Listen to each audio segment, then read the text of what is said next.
This man is about to be dropped the height of a 12-story building, all to explore our experience of time.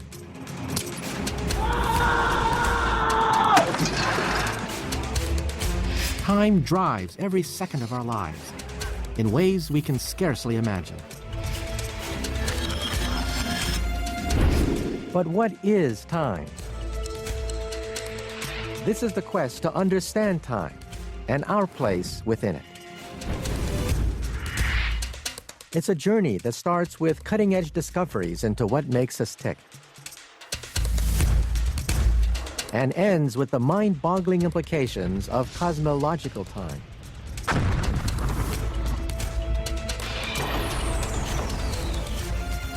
It's a journey that reveals something extraordinary. The more we understand time, the more we find that it is time that makes us uniquely human.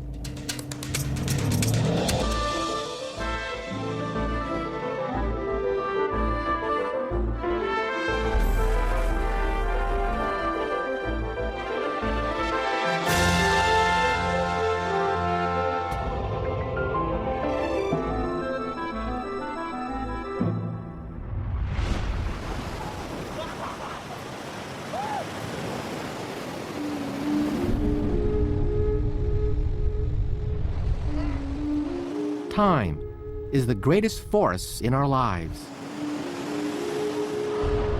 It drives us all. We are all obsessed by time. We never can seem to get enough of it. Time is invisible. Time is untouchable. And yet time rules our lives. As a physicist, I've spent most of my life studying time, and I know it's one of the greatest mysteries in all of nature. We all know that time is out there, but we can't see it, feel it, taste it, touch it, or smell it. So how does it exert such power over our lives? In this program, I'm going to find out. This is the story of personal time, the everyday time that shapes us as people.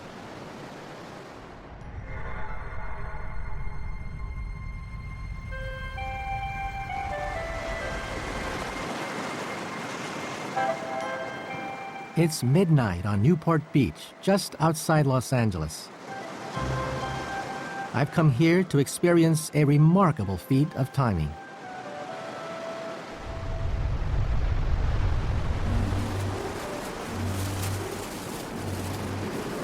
And sure enough, they're coming right on schedule. These fish, called grunions, are arriving here on this beach, on this night, within a precise 2-hour window. There are masses of them already. This is truly amazing.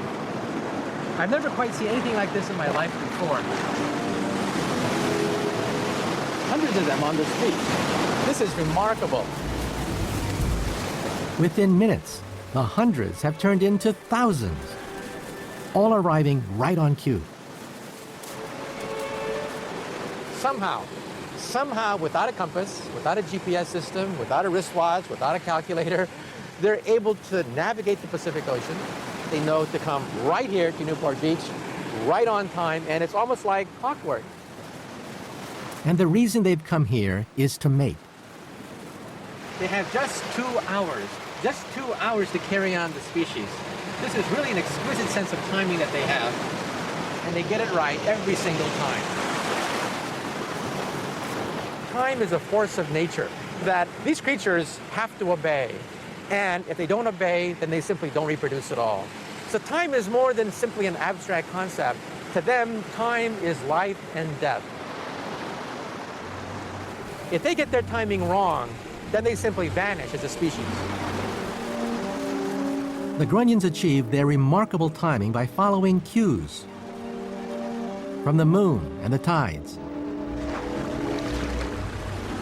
But it's not something they think about.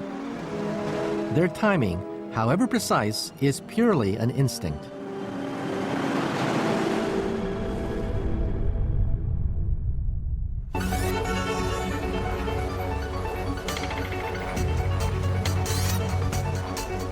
But surely, we humans are different from the Grunions. We do what we want, when we want. We are separate from the animals. We think about time. We know about time. Our timing, surely, is driven by choice, not instinct. But is it possible? Is it possible that we might be hardwired and not even know it?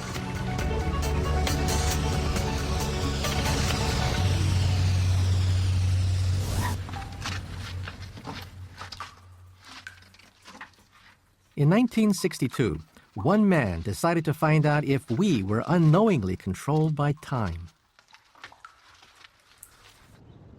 Michio Kaku, a French geologist, went to live in a cave for 2 months, initially with the aim of studying a glacier. As a young geologist, I decided to stay 2 months to study this ice, you know. And at the beginning, the study was only geology.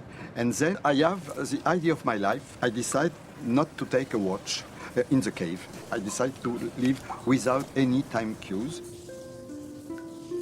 The decision to live without a watch, completely alone, was the beginning of a groundbreaking series of experiments. I decided to live following my feeling of hungry, my feeling of going to sleep. In the cave, it's always dark. Then your body follows its own sense. Isolated in his own world of time, Michel reported everything he did to a surface team. And I decided to call them when I wake, when I eat, when I make pee-pee, and when I go to sleep. Déjeuner, menu 211. It wasn't long before Michel had completely lost track of time. As soon as you pass the first night in the cave, you're lost in time. You are lost, completely lost. And you don't know if you have slept only 1 or 2 hours or if you slept 10 hours.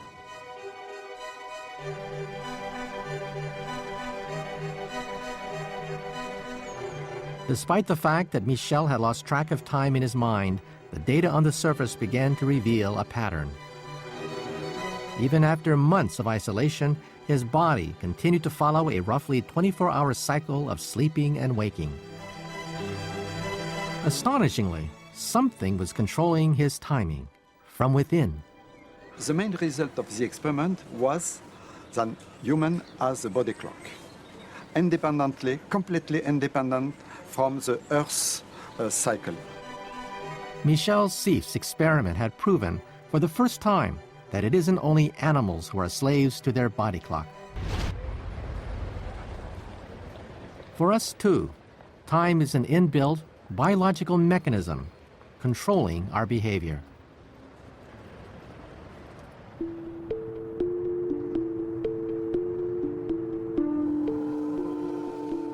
It makes sense to me that our sleeping and waking would be controlled by the body clock.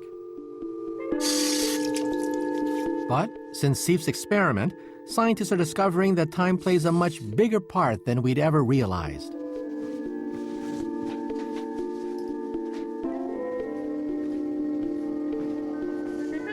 And over the next 24 hours, I'm having a series of tests to find out. You must be Benita, right? Yes, I am, yes. I see. So you'll be the one administering this battery of medieval tortures, I understand. Hopefully not that bad, Michio. No, what we're going to be doing today is looking at all the things within the body which change across the day, but aren't as obvious as things like the sleep-wake cycle, which everybody knows. Pop that into your mouth, chew on it for a bit, see how far forward... Benita's going to look for the effects of time in everything. My stress hormones, Okay, thanks very much. my flexibility, Pull up as hard as you can. even my muscle strength. You tell me when it hurts. Beginning to hurt. Stop. Okay. Time runs through every aspect of our bodies. According to Benita, it affects just about everything we do.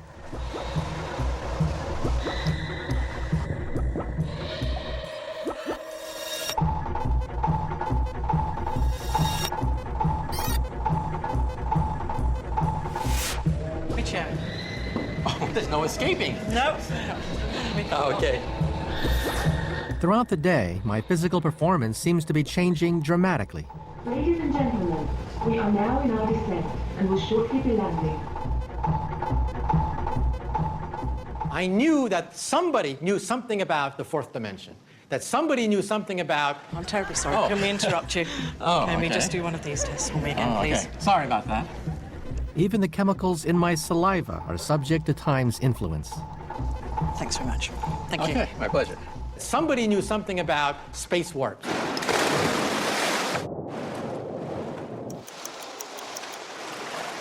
So, how did I do? Better that time. 15 seconds. Very Well good. done.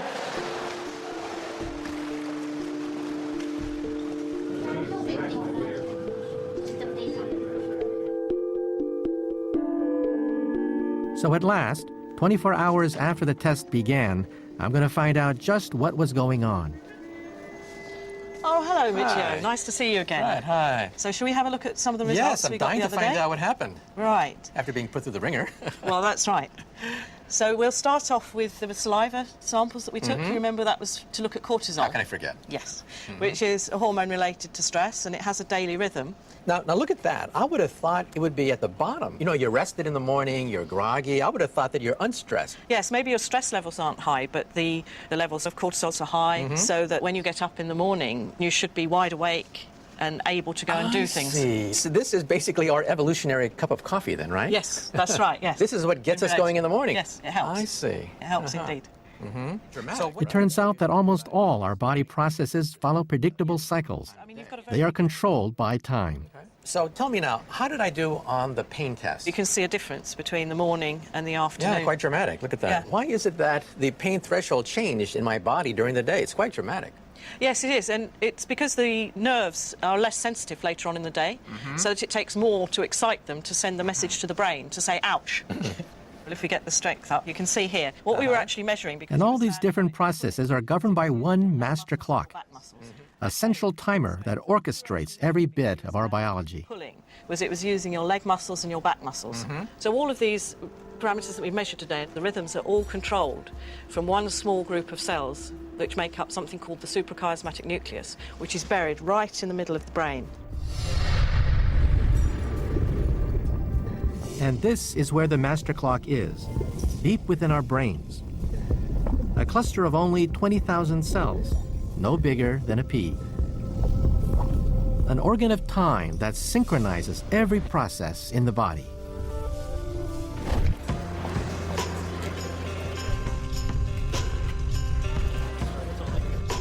Benita's experiment made me realize how utterly fundamental the body clock is. If it goes wrong, we're thrown completely out of sync with the entire world around us.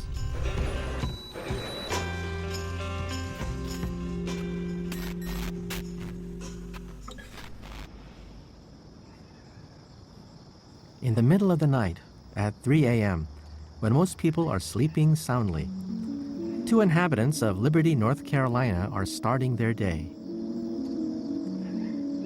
My daughter and I have always gotten up early. For us, that means we get up. Our normal getting up time or rising time is about 3:30.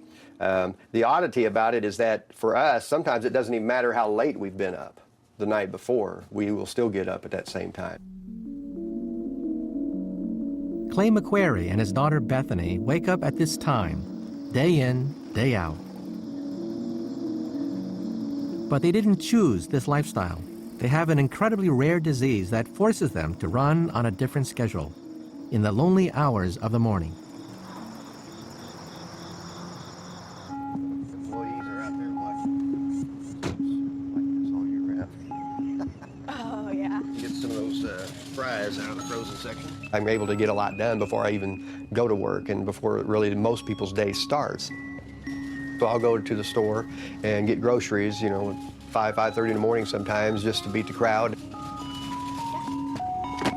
Without any hope of a cure, Clay and Bethany have had to adjust to this dislocation in time. Oh, Dad, look, donuts. I'll go to sleepovers, and of course, I'm the first one to fall asleep ever, and so I never know what's going on after when I fall asleep, or sometimes I'll go to concerts and stuff, and I'll get kind of tired. I'll have to take a caffeine pill to help me stay awake and stuff. For Clay and Bethany, it's like living in a different time zone, and biologically they are. Yeah, I'm hungry. Recently, they've discovered their condition is caused by an abnormal body clock. I think I could hear you. It's called ASPS, or Advanced Sleep Phase Syndrome. Approximately 2 years ago, that's when we found out about what ASPS is and what it involves, what it's like. My dad, he grew up as a dairy farmer, and so he got up at 4 o'clock in the morning and milked cows. So for him, ASPS worked out beautifully, you know, to be able to get up early and to do that. So when we were growing up, I guess I kind of wondered if I just kind of inherited it from him as a dairy farmer.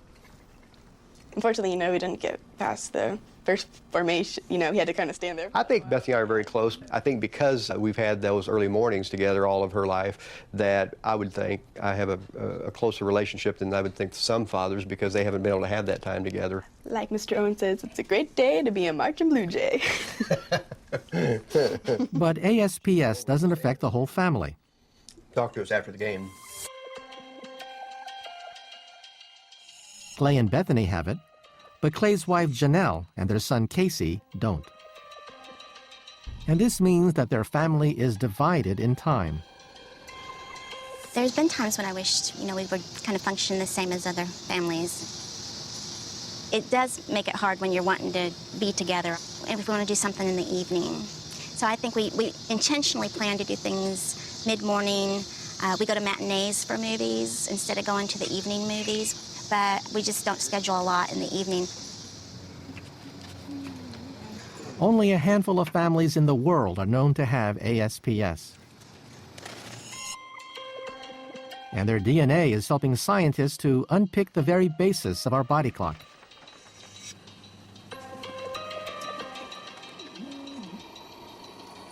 It turns out that our body's time is controlled by just a few genes. And a single mutation on a single gene is enough to cause it to go completely adrift.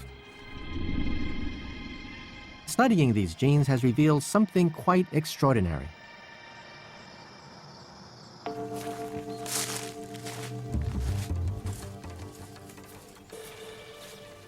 These same few body clock genes seem to be present in all plants and animals, and this suggests they must be one of life's most fundamental building blocks.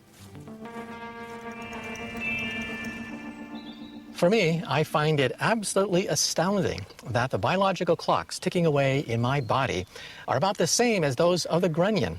Imagine, it's in the birds, in cows, flies, plants too, even bacteria. We all share the same biological mechanisms for time. So the rhythm of our daily lives comes from within us. Our fundamental experience of time turns out to be internal, written into the DNA of every single cell of our bodies. But in the past couple of 100 years, that's all changed.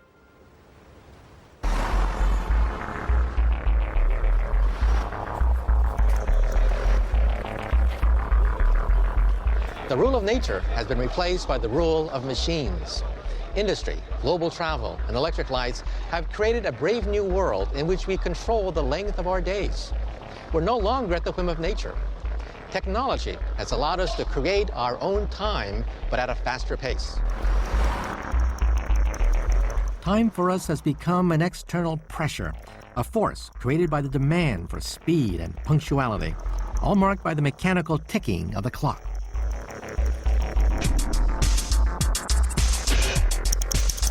Historian Stephen Kern calls it public time. The great development is the increasing sense of public time. People's lives become much more punctual, much more temporally regimented, and almost dominated. Public time really took off with the Industrial Revolution. Workers were driven by the relentless beat of factory machines. All of a sudden, time was money. Time became very dominant in the workplace following the work of Frederick Winslow Taylor, who in 1881 began his scientific management studies. He observed an expert brickmaker, broke down every motion into efficient units, reconstructed them, timed them so that each unit of production had a specific time that had to be satisfied, and then imposed that model on all other workers. With the rise of new high-speed technologies, public time began to move into all aspects of life. But there was one world-shattering event that changed everything. World War I. The huge numbers of people involved required unprecedented coordination in time. If one platoon popped up a little bit early, they would be cannon fodder. So it had to be coordinated very, very precisely. To effect this, headquarters sent out watches synchronized at headquarters so that everyone had a watch running at the exact same time. The watch was really a part of their weaponry, in a sense. They had to be there at the exact same time. Prior to this war, wearing a wristwatch was thought to be feminine. During the war, it was a matter of life and death. The Great War was a turning point. Now everyone carried time pressure on the end of an arm.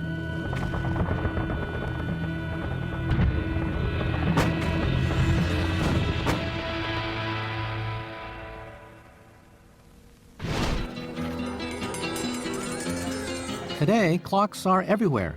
They rule our every moment, marking the passage of every second. The pace of life seems to be accelerating faster and faster. Constantly aware of the ticking of time, speed has become crucial to everything we do. I remember when FedEx first introduced the overnight delivery system. People laughed. People said, why would anyone want something like that? Nowadays, that's indispensable. Everyone wants their packages delivered tomorrow.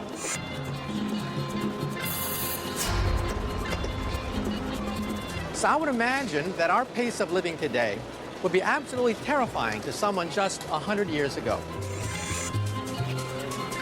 Now, from dawn to dusk, we are driven by time, by what feels like an external force relentlessly ticking off the seconds and minutes of our lives. But could even our sense of the march of time ultimately come from inside of us?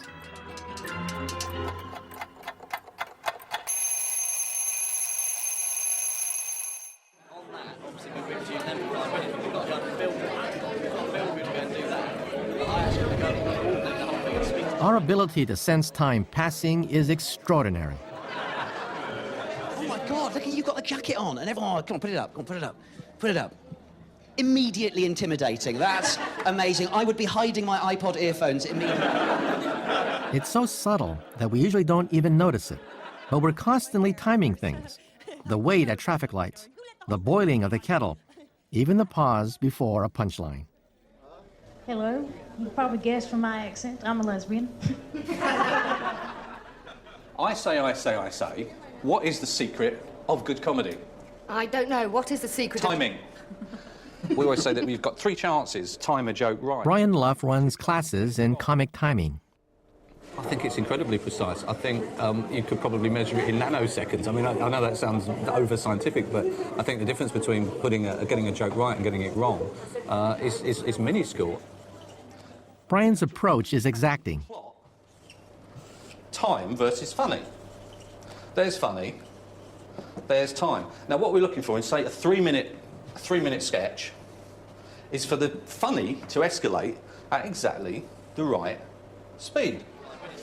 You can say the line too early, you can say it too late, but you've only got one chance to say it right. So the odds are stacked against you right from the word go when you're actually talking about placing a punchline in just the right place. Aaron is new to stand-up comedy and is learning to get his comic timing right. Got any agoraphobics here today? No? That's all right then. Went out with an agoraphobic once. Well, I say out. Tonight, Aaron will be performing his repertoire of jokes for the very first time in front of a real audience. I think Aaron's act tonight will stand or fall on his timing. I think a lot of his material is very timing-based, and I think if Aaron is relaxed enough to actually just let time pass while he's on stage and not hammer through it, but let the audience relax, listen to what he's saying, then I think he'll do very well. Please put your hands together and welcome all the way to the stage Mr. Aaron Wright. Good evening. I remember saying to you once. If Aaron's going to succeed, every pause, every beat will have to be just right. I've been seeing this librarian girl for a couple of years now. You see, her mum was from Liverpool, so I had to be really careful about doing Scouse jokes. You know, in case she nicked them. The audience are unaware that they are timing Aaron, but that is exactly what each of them is doing. I went out with an agoraphobic once. Was it you? Well, I say out. Hey, that's enough for me. Thank you very much. Good night. So Aaron set up that lovely agoraphobia joke that we saw him do in the workshop, and unfortunately someone in the audience said something, and it just distracted him. I went out with an agoraphobic once. Was it you? Well, I say out. And that was enough to make the joke that we saw work really well in the afternoon just misfire on the night. And it's as simple as that. It's such a fine line.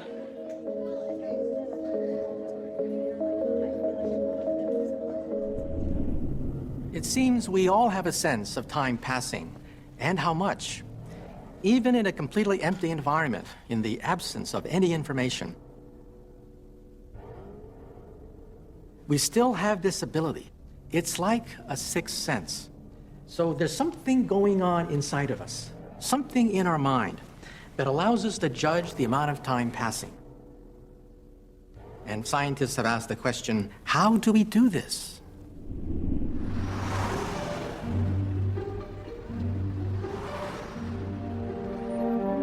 At Duke University in North Carolina, scientists have made an astonishing discovery.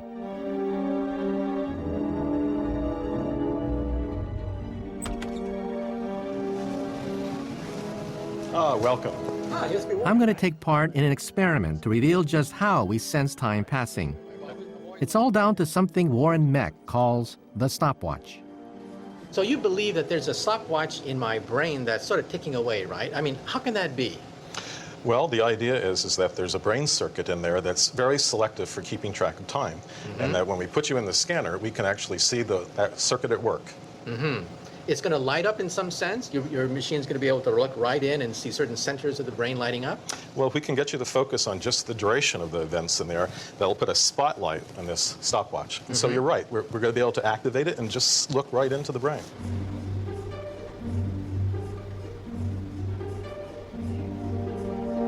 The hope is that Warren Mech and his team will be able to identify which area of the brain is active while I'm timing something. Michio, can you hear me okay? I'm going to have you respond to those duration stimuli as to whether they're shorter or longer. Are you ready? It's incredible to think it's actually possible to detect my experience of time passing.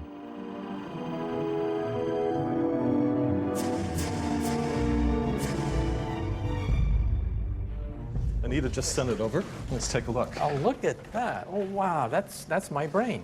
Over here, we're looking for what parts of your brain were activated when you were trying to time the duration of those stimuli.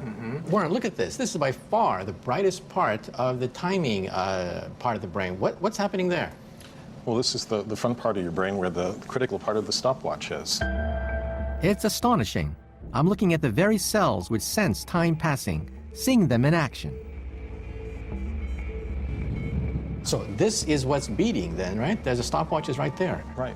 Now, what's inside there that is actually beating? Is it a chemical reaction? Is it a nervous reaction? And what is it inside there that's clicking away? Right. Well, there are thousands of brain cells inside of there that beat in a regulated fashion, and they serve as essentially the tick-tock of the stopwatch. So even this sense of time passing is embedded within the neurochemistry of our brains. A cluster of cells near the base of our brain releases a chemical that acts as a start signal. This then triggers a group of neurons at the front of the brain to fire together, but each to a different beat. And it's this pattern of beats that signals how much time has elapsed.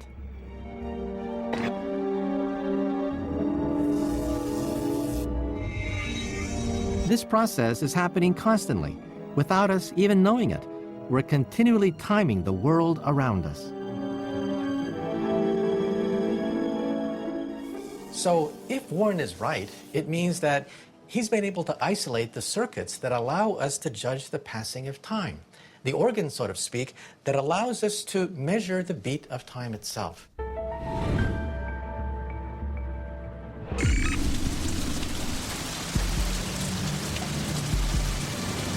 The discovery of the stopwatch might even explain a bizarre phenomenon.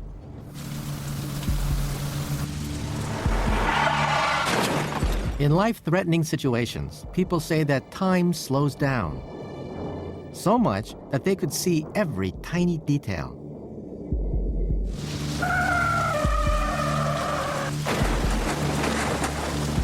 The question is, does time really slow down, or is it just imagined?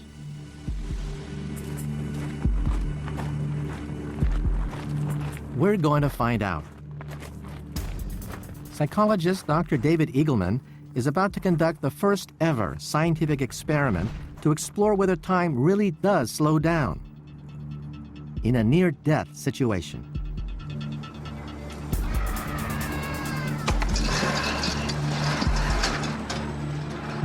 So in order to measure how fast people's brains are taking in information, we've built this device, which we call the perceptual chronometer. And the idea is that numbers flash very rapidly on this LED screen. They flash so rapidly that a normal brain under normal circumstances can't see what's being flashed here. But if time were running in slow motion, then you should be able to distinguish the numbers. Jesse Callis has volunteered to be our guinea pig. Can you see that there are numbers flashing on the screen here? Yes. Okay, these are flashing at a slow rate. If I speed this up, at some First, point, David has to make sure that Jesse can't read the numbers when time is running normally for him. that it's very difficult to read what the numbers are. Yes, maybe impossible. very difficult. Okay, and so are you able to read what's on the screen now? Yes. How about now? Yes. Okay. And here, can you read the number at all? No, not at all. Okay. Just do this number here. Yeah, great. Is that too tight? No, go ahead. There's no way to fake this test because if time is not running more slowly, they can't see the sequence.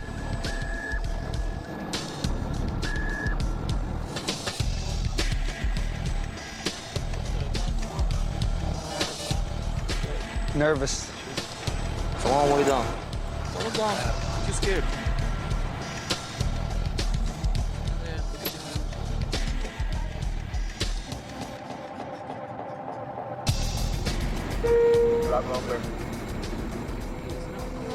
Jesse is about to free fall from a height of 33 meters, 12 stories above the ground. The question is, will he be able to read the number on the way down?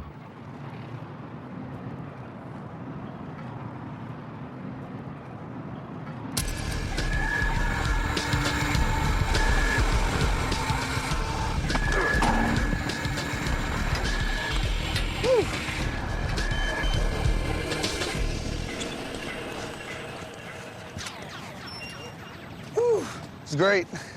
Jesse, did you see any numbers on the display? Yeah, 56. 56, all right, let's verify this. Okay, the number that was actually presented was a 5 and a 0, 50. The 0 happens to look a lot like a 6. So what this means is that, at least mostly, he was able to see a presentation rate that he was not able to see under normal circumstances. Maybe what we can do is try again and see if you get both the numbers right this time. Again? Again. Okay. Watch your head on the side facing. I find this result fascinating. Would have loved it if he saw both numbers exactly correctly, but this at least suggests to me that he's able to take in information faster than he was before.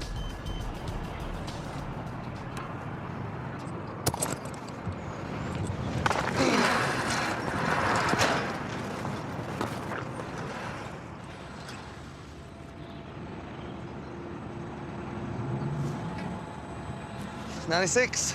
96? True? That's what I saw. The answer is 98. Hey, that's great. So for a second time, Jesse has seen a number very similar to the one on the screen. These results today are very encouraging because this is the first evidence that somebody's brain can speed up and they can see the world more slowly during a high adrenaline situation. This is the first demonstration that time really can slow down. But how?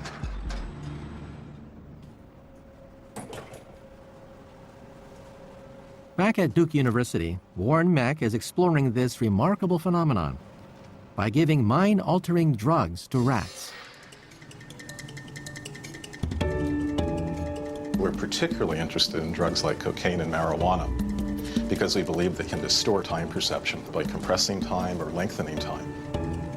Hi, Ray. Is everything ready? Hi, Warren. Yes, everything's ready. Good, let's go. He's going to test whether these chemicals change the stopwatch mechanism that allows the rats to measure time.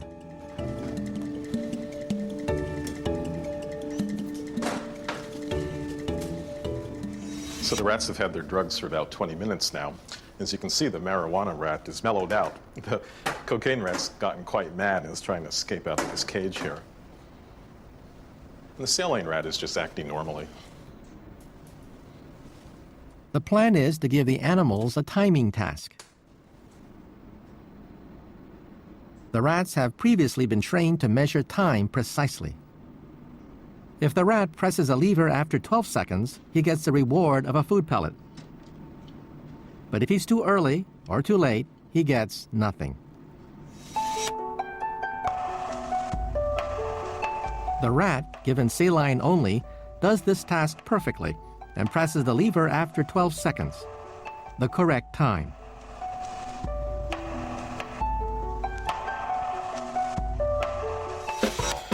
Next, the rat on cocaine.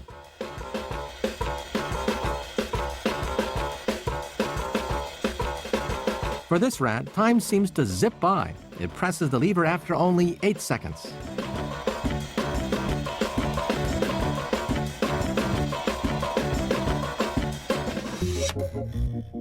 And lastly, the rat on marijuana.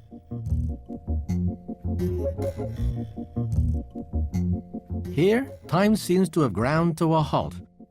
This rat doesn't press until 16 seconds have passed.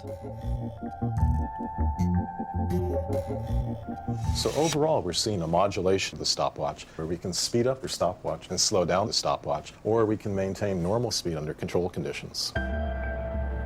So it seems that our very real experience of time speeding up or slowing down can be directly influenced by chemicals. And this could account for what's happening in the free fall. Under high stress, we release adrenaline, and this, just like a drug, affects the chemical pathway of our stopwatch, slowing down time.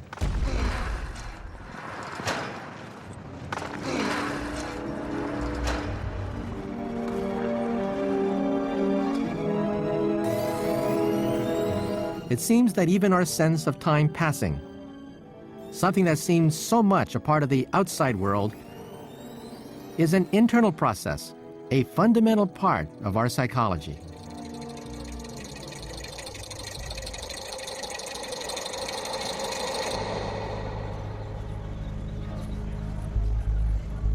But not all our sense of time can come from within. As a physicist, I know that the external world dictates the way time flows. Thank you. I'd like a black coffee. Black coffee, please. And that surely has to have an impact on the way we experience it. In some sense, we are prisoners of time. You can't escape it. You can't jump out of time. You can't stop time. And so then the question is, what is it? One thing we know is that time always marches forward. It never falters or freezes.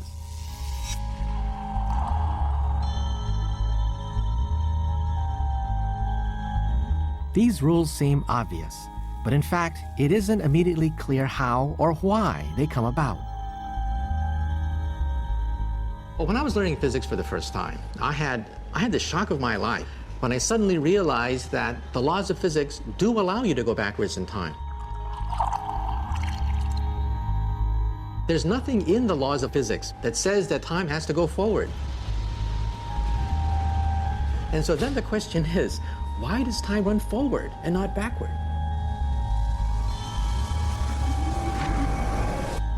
It is possible, technically speaking, that everything could be run in reverse.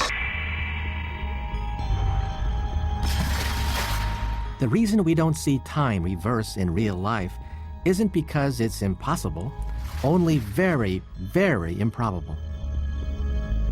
So we can't reform a broken cup, or for that matter, undo the memories of it breaking. It is so improbable that it's not going to happen in your lifetime, or for that matter, the lifetime of the universe.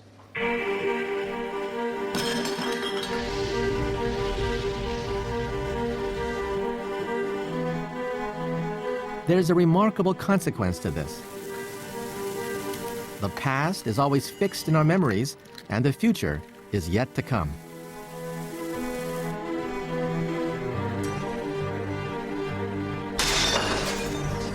And this creates our crucial human awareness of the arrow of time, of past, present, and future.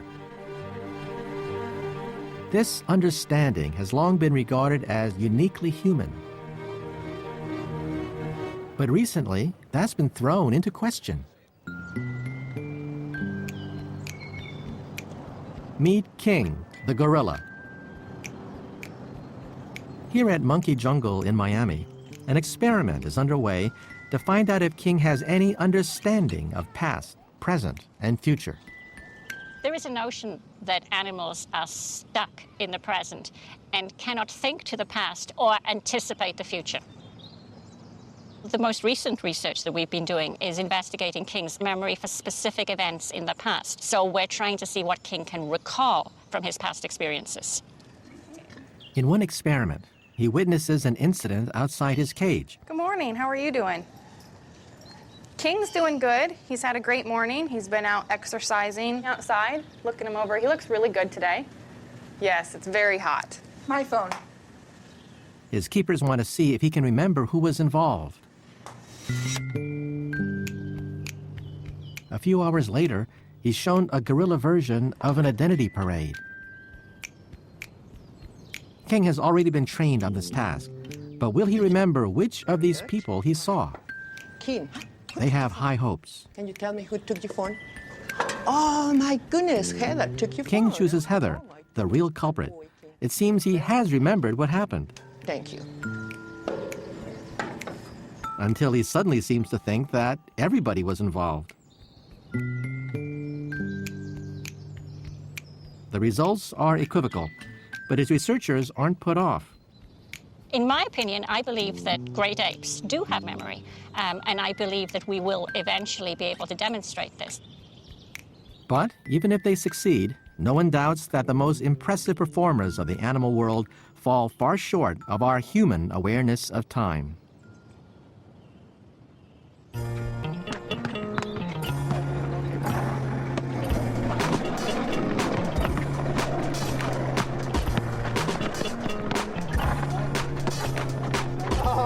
The whole of human society is built around our ability to comprehend time as the past, present, and future.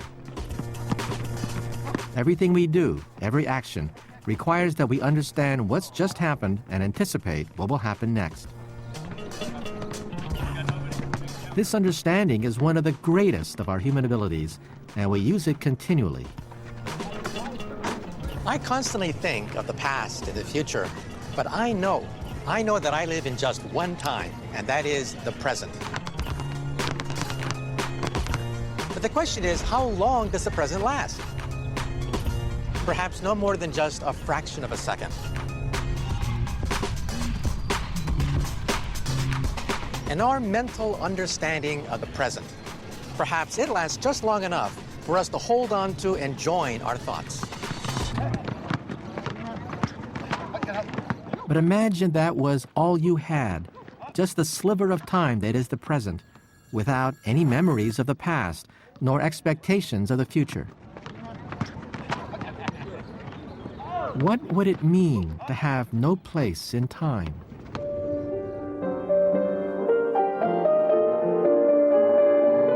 One man is consigned to live entirely within the present, with terrible consequences.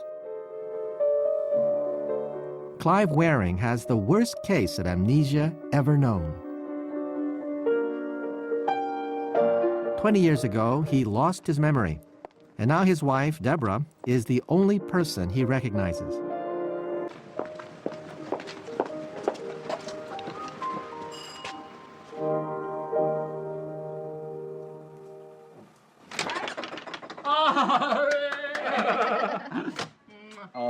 Clive really only has less than 30 seconds memory.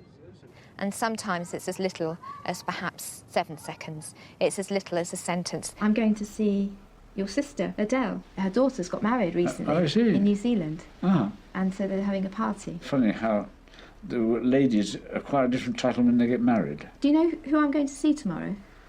Buckingham Palace. No, really guess. I don't know. You don't know? Mm. Adele. Oh, I see. Do you know why I'm going? No. She's having a party at her house tomorrow. It's her birthday, isn't it? No. Yeah. Do you know why? No. It's to do with her daughter. I see. Do you know why her daughter's having a party? No. Guess. No idea. She's just got married. Oh, I see. She just got married in... Do you know what country she just got married in? No idea. In New Zealand. Oh, I see. Yeah. The sentence he is in, he will probably have forgotten the sentence before. You ask him a question and he'll give you an answer, but while he's giving you the answer, he's already forgotten the question. That's how short it is. I'm going to see your kids tomorrow. You want to see my kids? Yeah, your children. What are they up to now? Do you know what they're up to now? No. Guess what you think they're up to. No idea, I couldn't guess. I don't know what their O-levels were. They haven't got an O-level last time I was conscious. Mm. So I didn't know what possible thing they could do, did I? No. No, I couldn't possibly guess. Where do you think they are? No idea. I don't know where I am. Yep. Well, Anthony is the oldest. What do you think he's doing? No idea. She hadn't got O-levels last time I was conscious, so I don't know what he's good at. He's got a PhD now. Oh, is he? Oh, good. Imagine never recognizing your own children or your own home, not even knowing who you are, not being able to hold on to the past or present for long enough to imagine the future. Do you recognise this place, Blue Anchor? I prefer the white anchor. Do you think you've been here before? No. Doesn't look familiar. No. Salmon, lamb, pork, chicken. Chicken, I think, would be marvellous, yes. Char-grilled stuffed chicken. Yes, that would be marvellous. Oh, that's yes. what we were talking about, mozzarella and yes, please. stuffed mozzarella and basil. Not only is Clive unable to remember what he's ordered for lunch, but he can't remember which flavors belong to which foods. What have you ordered? I don't know. It looks like chicken. Mm. What's it on? It's salad. Salad. Mm. Yeah, cooked salad. Cooked salad. Since Clive is unaware of anything that's just happened, he perpetually thinks that he has just come around from a lengthy period of unconsciousness. I've never seen anyone at all. I never heard a word until now. I've never had a dream, even day and night the same, blank. Precisely like death. No thoughts at all. Brain has been inactive and day and night exactly the same. No dreams even.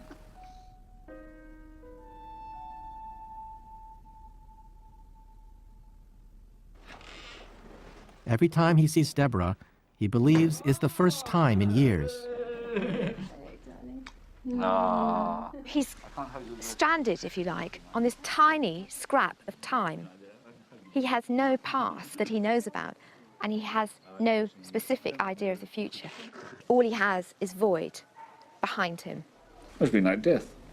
I've never seen a human being before, never had a dream or a thought. The brain has been totally inactive, day and night the same. No thoughts at all. As far as I'm concerned, the doctors have been totally incompetent. I've never seen a doctor the whole time. Oh, look, it's come.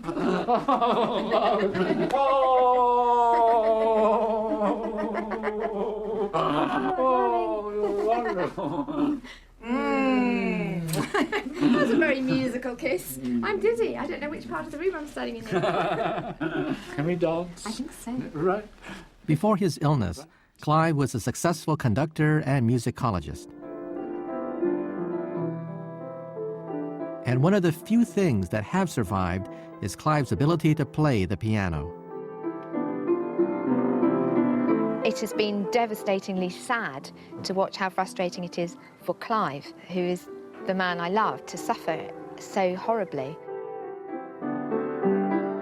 I do not know of a more horrific state to be in than to have no knowledge of the whole of your life, no knowledge of any events that have ever happened to you, and no idea of anything except now.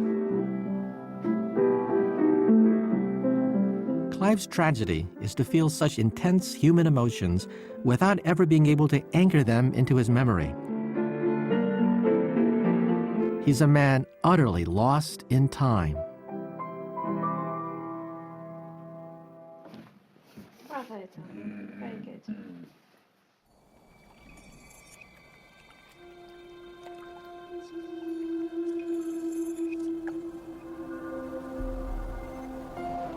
Time is so much a part of us that we rarely question our experience of it.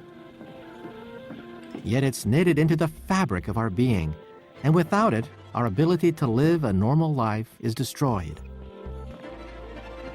All this adds up to a uniquely human experience that has made me think about time in an entirely new way. As a physicist, I've been trained to believe that time is mechanical, is objective. Time beats at definite rates throughout the universe. But in the end, as a human being, I've come to realize that time is also intimate.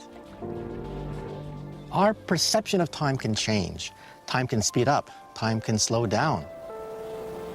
So in the end, time is very personal. It comes from within.